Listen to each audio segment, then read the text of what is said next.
For those who don't know, I'm from Brazil. We have a population of 207 million.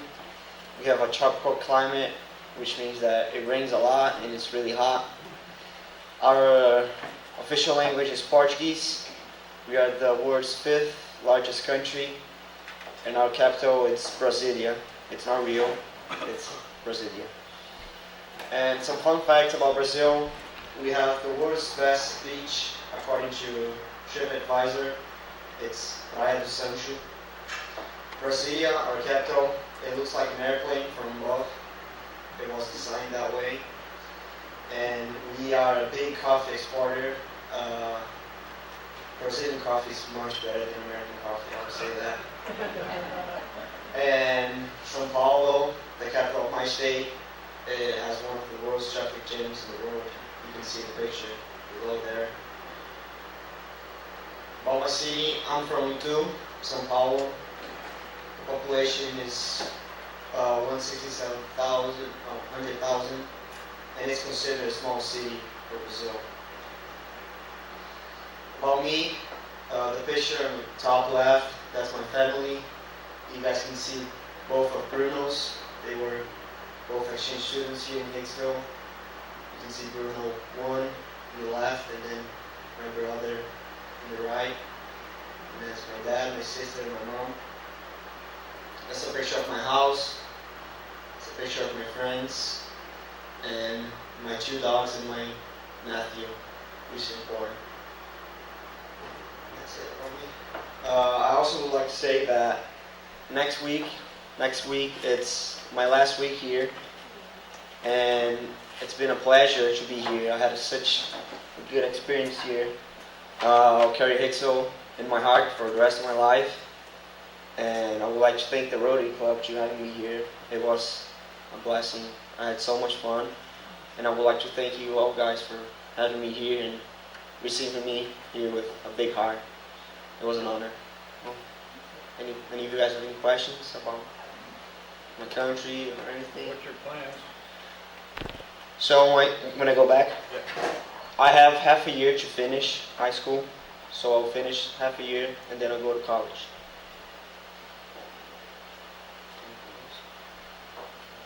Thank you. Real quick, because I've had to work with him all the time he's been here. Out of all of our exchange students, he's probably had the most adversity of any of them here. A lot of them will get homesick. Well, right after he got here, within 3 weeks, he had a very major injury to his knee, which would have probably sent most kids running home.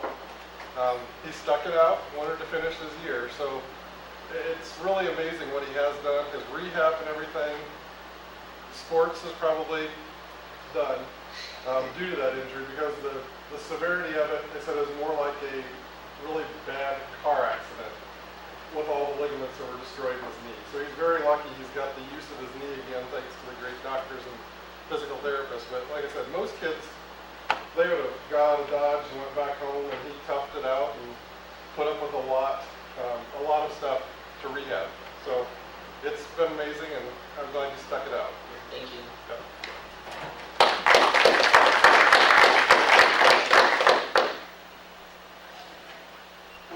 It really has been a pleasure to have Kyle here. Like I said, he's really adopted to our school, and he is an ace now. So again, thank you for Kyle. Our next person that's going to present for us today is Mr. Nathan Ferrell. Mr. Ferrell is a science teacher at our school, and we're actually looking at starting a new class for students next year. And he's heading this, and it's a STEM class. And it's a hands-on opportunity for our students to kind of really get involved with some science, some engineering, some math, and some technology. So he's here to talk to you about our new program that we're starting next year. Hopefully I can talk loud. If you can't hear me, just holler and I'll speak up just a little bit. I don't think I need to use the microphone, and then I have quite a few slides to show you today. So when you hear the word STEM, I'm guessing that a number of you don't know what that means. So I do have a brochure that should have been at your seat. If you don't have one, we'll get one to you. That talks a little bit about some new programming that we're going to be offering our students next year. On the back of the brochure, you'll also see there are opportunities for you to help us with that programming. I think one of the unique aspects of the program that we're putting together is the community involvement. As a matter of fact, we had a number of visitors in our building just today, and one of them asked if he could speak with me after we had a little the shake is today. A number of you had kids that were even maybe involved in it. But he said, we're really interested in the community connection with your project. He's from the Northwest Ohio Educational Service Center. He's like, we want to share the community aspect of this with other schools, because a lot of other schools don't have as strong a community connection as we do here at Hicksville. So he said, can you borrow your brochure, will you put your presentation so we can show this to other schools? So, as far as what you can do to help, certainly any insights as business owners that you might have to help us with this programming would be very helpful to me as a curriculum developer. We're trying to develop curriculum to fit the community. So let me tell you a little bit about STEM, or STEAM. Sometimes you see STEAM because there's an art component added in. If you look at the definition of a STEM class, what it means, there's kind of the official definition. They're skills that students learn by studying science, technology, engineering, and math, subjects collectively known as STEM. Well, as I was describing our curriculum to a few other organizations, one of them said, you're just developing a shop class for the 21st century. Is that what this is? I thought, that's a great way of describing it. It really is kind of the shop class for the 21st century. So what our programming is going to look like next year, we're going to offer a course to 7th and 8th grade students. So right now, I think most of you know that I teach all 6th grade. So I spend 4 hours a day, for the most part, 4.5 hours a day, teaching strictly science to 6th graders. And then there are a few other courses that I teach along the way. So along with that next year, I won't be leaving the 6th grade classroom, but along with that, I'm going to teach 2 courses to 7th and 8th graders. So I won't see every student all day long, but I will see every 7th and 8th grader for 9 weeks. So they're going to rotate through that lab. So what that means is, for the most part, there'll be roughly 300 students that will go through the lab, whereas right now we only have about 80 students that go through our science lab at the elementary level. So we're trying to increase exposure to some of those skills that were defined in that definition of what STEM is. So, of course, there are ways that we're also going to push that down, hopefully K-5 and then up to 9th and 10th grade to bridge some gaps and some skills that we just see that our students need to have.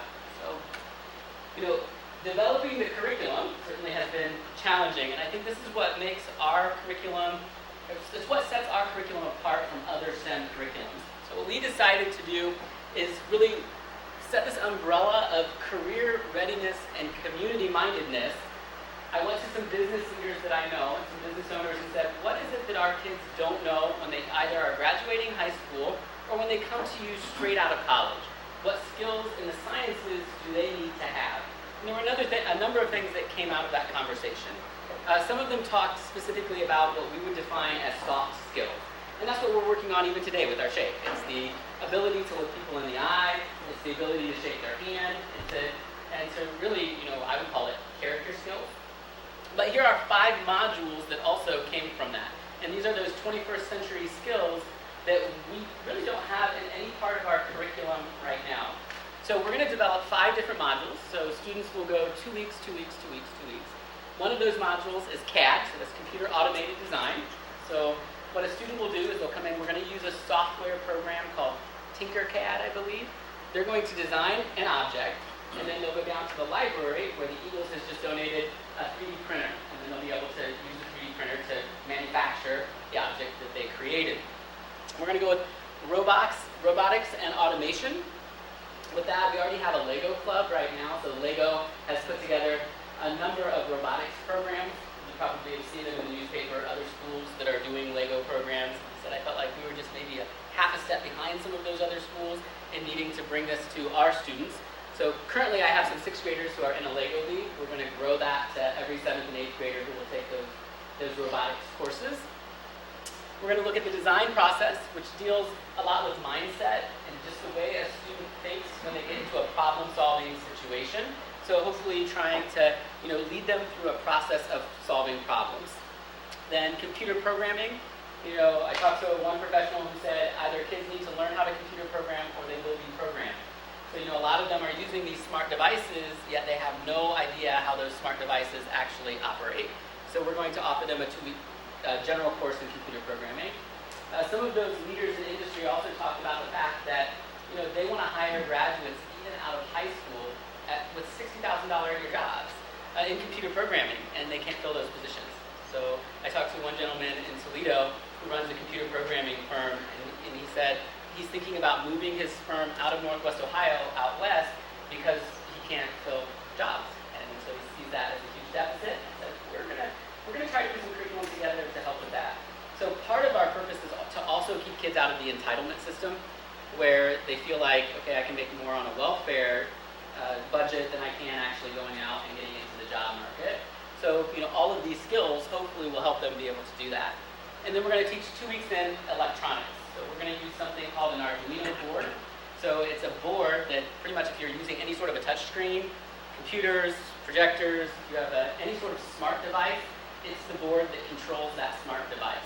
So we're going to teach kids how to actually solder those boards together and how to make those connections. So roughly what our curriculum is going to look like next year. Then to support our curriculum, we're going to put together something called a maker's space in the library. A lot of big cities are doing this. A lot of big city public libraries are doing this. What a maker's space is a place where a kid can go. And library, the face of the library is changing, especially with technology. You don't need as much shelf space anymore for books because a lot of books are now digital. So they're changing some of that space into an area where a kid can go in and experiment with some of these robotics and some of these that's where our 3D printer will be housed. It'll be in the library to give our students more access to it, and also the 3D printer is pretty loud. I really don't want that in my classroom. Distract us from what we're doing. So Christy Hoffman, I've been working with her on developing this makerspace and then organizing all of the resources we have available to not only make them more available to teachers, but also to make them more available to our students. So we're working right now through a process of barcoding all of our technology so that even a student that's working on a science fair project can come in and say, I need a digital balance for 3 weeks. And we can just check that out to them like they would check it out of any library. Or if they need a microscope, something like that, you can check it out to them and they can take it home. So a teacher could do the same thing. I've joked that I've gone through more flashlights this year. What are they doing with flashlights? We have electricity. But they can take a set of 25 flashlights out to their classroom or any piece of equipment that they want to offer to the kids that are in their classrooms. So we're going to house part of that in the library and then part of it up in my classroom. So the parts that might make a mess will be in my classroom, and then some of the robotics and those types of ideas will be down in the library. So I think this is pretty innovative for a small school to be going this route. I'm not familiar. I've gone and toured some schools that are kind of going in this direction with some of their curriculum and coursework. Most of the schools I've toured are in the Toledo area or in a larger city. So why are we offering this to our students? Well, we're starting to recognize certainly that not only is the face of the library changing, but education is changing as well. And, I always feel like maybe we're a half a step behind the real world in education, and that sometimes we need to be a little bit more innovative in our thinking when it comes to developing curriculum so that students leaving high school have more opportunities, and really communicating to them as well. Some of the as we've researched this process, some of the standouts are, the science teacher in me said, they've identified a number of skills that are crucial to student success. And, when we look at those specific skills, they're things like optimism, persistence. It really boils down to putting kids in an environment where they can experiment, sometimes fail, recognize that we learn from failure, and then move on to the next problem-solving situation. I'm sure any of you out here who have kids know that problem solving is something that we always need to address with young people. So, I thought it was interesting, these types of skills, an economist will always call them the non-cognitive skills. In education, a lot of times we call these skills non-cognitive skills. The psychologist will say that the personality traits that a student has, but what it really boils down is to providing students with an opportunity to solve problems and build a character that will allow them to go out and become productive citizens in places like Hicksville. I said we want our best and brightest to stay here in this community, to be able to be a part of this community. So we need to offer them curriculum that prepares them to go in to fields that could be right here in Hicksville. So one of the other reasons that we see this as something that's important to offer our kids is because of the number of jobs that are going to require these skills. Both the soft skills, that shaking hands, making eye contact, speaking in front of people, and some of those skills like CAD, computer programming? Well, the research says that by the year 2020, there's going to be an increase of those types of jobs. Well, if you look at biomedical engineering, for example, there's a 62% increase in the need for biomedical engineers. If you look at something like computer systems analysis or system software development, a 32% increase in those types of jobs. Yet we're not producing students who can fill those jobs, which means those jobs are probably going to go overseas or go somewhere where they have a labor force.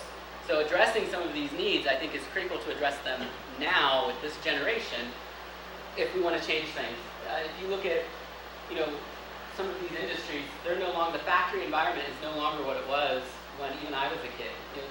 People need skilled labor, and so this is part of us helping to develop that skilled labor market. As far as the accountability, and this is what makes our class a little bit experimental, and I think, again, just adds to some of the innovation. It will not be a graded course next year, so our 7th and 8th graders, I know they'll be so disappointed to hear that they won't have homework in that class. I'm hoping they come up with their own homework and they're willing to go down and spend a little time in the library as a result of this class. But it will be a pass-fail course. So what that means is they will get an A, B, C, D. On their grade card, when you look at it, it'll just say either you passed it or you failed it. And to fail it, I would think you'd have to work really hard to fail a class like this. But when I was thinking about why go with a pass-fail, well, if a student doesn't come to school, I can't see that they're going to pass a class that is 100% hands-on.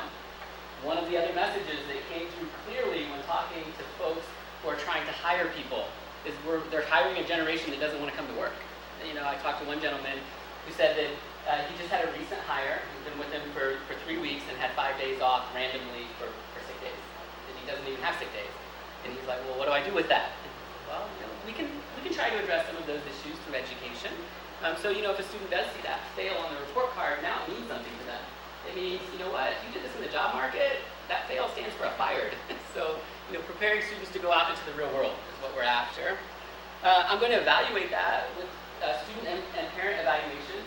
As a teacher, I found that that's one of the best ways to get information. It's just to simply ask the people who are involved.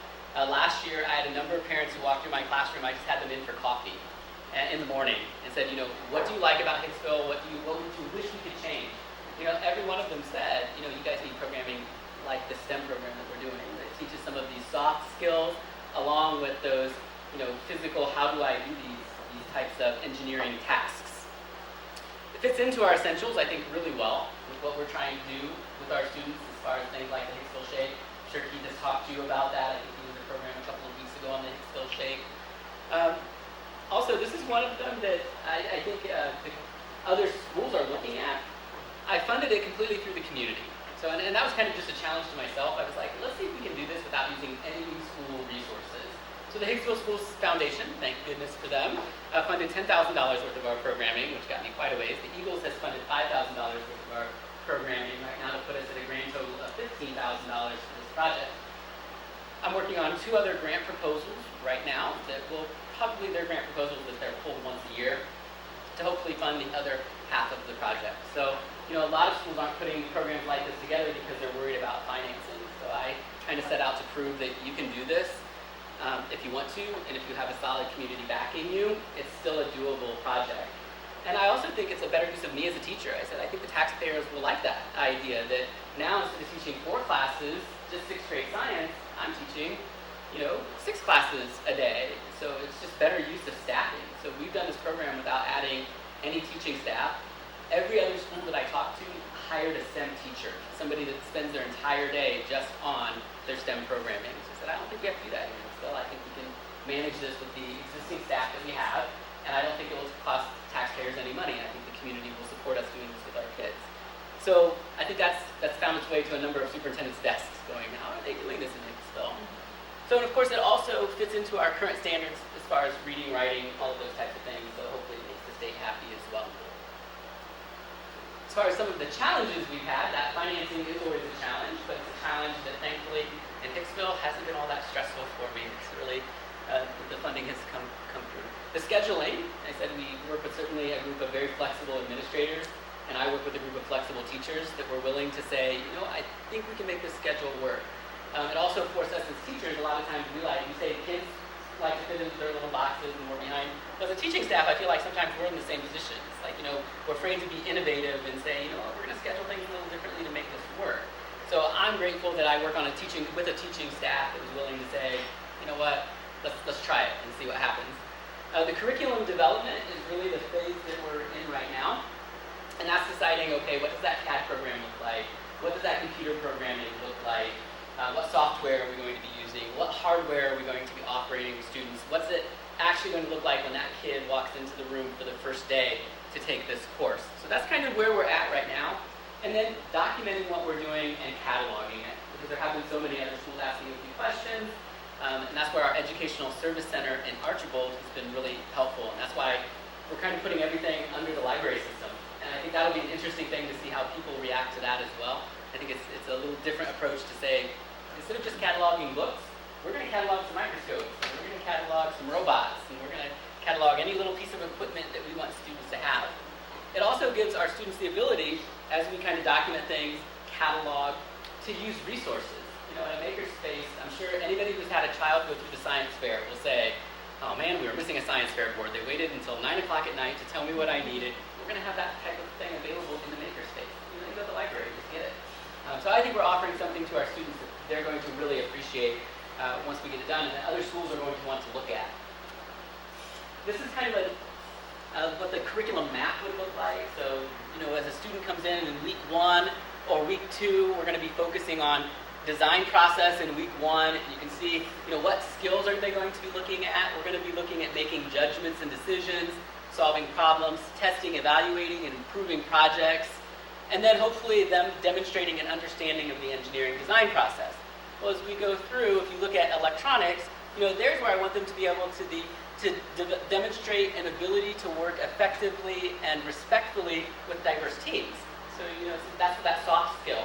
The ability to put 6 kids around the table and say, here's your problem, good luck, and not have them, fighting with each other, those types of things. How do you work on a team effectively to solve a problem? So that's where I want that standard to be developed. You can see there's some holes in that curriculum right now because I haven't completed it yet. So, but you can also see as far as the resources, we've started filling some of those things in. So, I feel like I'm about halfway there on curriculum development right now. Thank goodness for summers. So we'll have it done by the end of the summer. As far as what we need to finish the project, I had up there a 3D printer, but the Eagles took care of that, so that's a need that I can kind of cross off the list. Legos, so anyone in the room that has that big old bucket of Legos that somebody might have had, or if you're at a garage sale, feel free to buy those and drop them off at the school. We'll take as many as you have. Advice, obviously. So, if something that I said here makes you go, I think the young guy needs to take this into consideration. I'll take any advice that you can give me. And then, of course, we're working on that professional development. Originally, I planned $8,000 worth of professional development through a company. It's called Project Lead the Way. Project Lead the Way is kind of the premier developers of curriculum for STEM. It's very expensive. Thankfully, our Educational Service Center in Archibald said, I think we can offer you that same training, and we're already paying. The only thing they asked is that I would document it, and they would be able to share it with other schools. So it's kind of nice that we were able to save on some professional development that way. But this summer, I'll be at a number of seminars that are going to help with the development of the curriculum.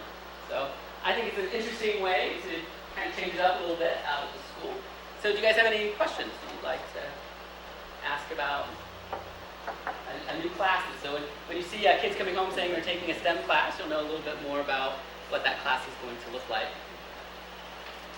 Yeah. Yeah, Nathan, if I understood right there, you talked about that past film and kind of using that to maybe, I'm going to call it, help create some work ethic. Is that kind of what? Yeah, I would call that a soft skill. Are there other parts of that that you think can help with that? I mean, we hear about that and talk about skills needed and stuff like that, but still probably it seems like the biggest thing you hear and the part that's hard to do something about. Probably the hardest thing to fix, I think, is creating work ethic.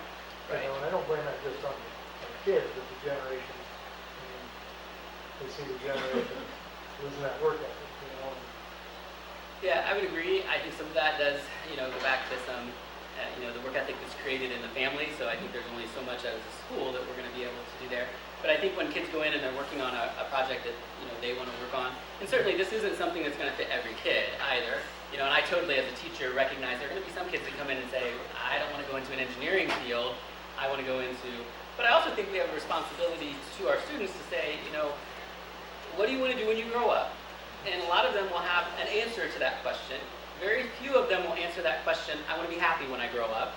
And I've communicated to students, if you're, living below the poverty line, it's really hard to be happy. Not that wealth necessarily determines happiness. I've done enough service trips to know there are a lot of poor areas in the world, and I've met a lot of happy people in those poor areas. But to be happy, you want to be able to go out and get a job where you're going to be able to provide for a family and provide for yourself. And so I think communicating that to students will help with that work ethic. So I do think we need to change our messaging just a little bit with students, but I think that's where those soft skills. I think the essentials speaks more to that than a class like this. So, when a student does say, this is my career goal, I think we do have an obligation as teachers to say, yeah, that looks pretty good. There's a 62% increase in jobs in that career goal. So I think we have an obligation too, if there's a 0% increase in the job market there, to say, I love that you're passionate about this, but you probably can't get a job doing that. So, be a little realistic here. So, I think this will have some career aspects that will help students to make those decisions.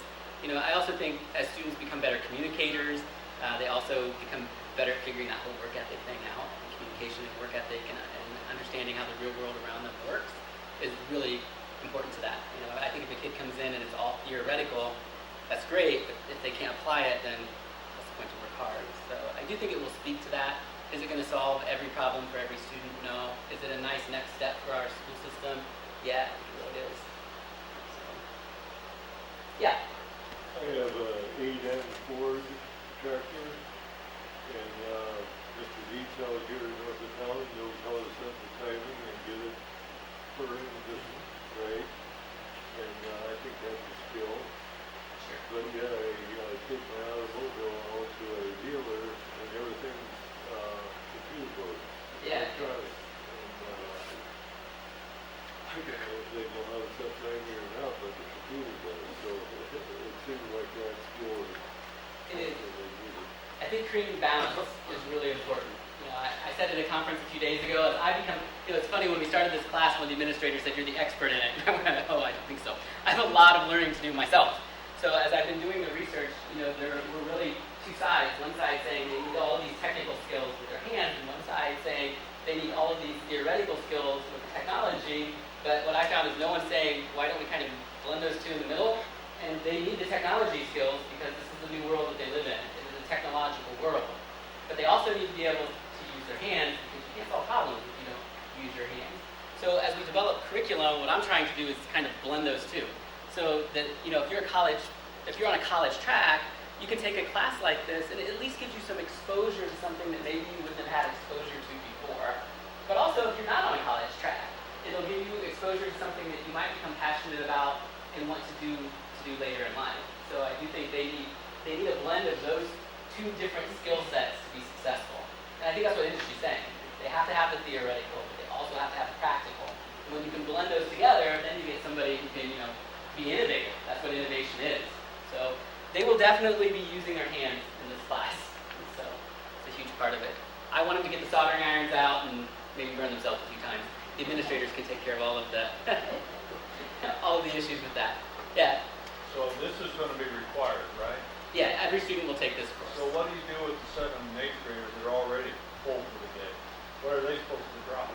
They don't have to drop anything. So what they've done, and I don't know how they've pulled the scheduling, but I know the administration worked really hard on that. I believe they have in Mr. Hunter, your office, if I'm wrong on this, you can correct me. They have a rotation, correct?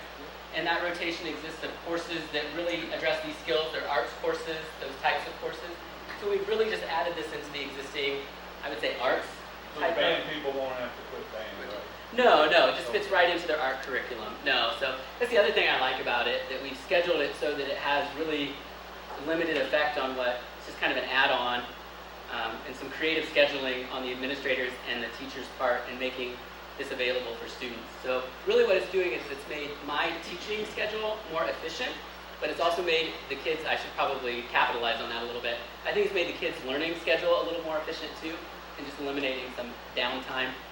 issues. So, but I don't think it really, nothing's been cut to add this program. Am I correct? No. So it's just something that we've added. We've worked, I know at least the last 4 years I've been mentioning the need for a course like this. So, I mean, they've been toying with ideas on how to bring this to our students for I think the last 4 years. And this is just the first year that kind of all fell together well as far as scheduling. I know as a parent, my son's in the 6th grade Lego robotics program, and he loves it, and he probably wants to go into programming now because of Mr. Ferrell, so. I do have to tell you a story about your son, but don't tell that I told. No, I'm just kidding. So as we've been developing curriculum with my Lego after school course, I've been giving them programs that I've written to try for me. So I gave them a program and said, okay, I want you all to try this program and then evaluate it for me and come back to me and tell me if it works. Because next year, it's different when you have 8 to 10 kids after school, and then all of a sudden now you have 20 kids that are taking it as a class. You really can't go in and fail on a project like that, or it just becomes mass chaos. So he showed me his project. I'm like, that's not the program that I wrote, was it? He goes, oh no, I made it better. And here's the sad part, he did make it better. So I'm like, oh yeah, that is better than what I did. So yeah, one of his ideas I'm probably going to steal for next year. But yeah, he definitely has that programmer brain.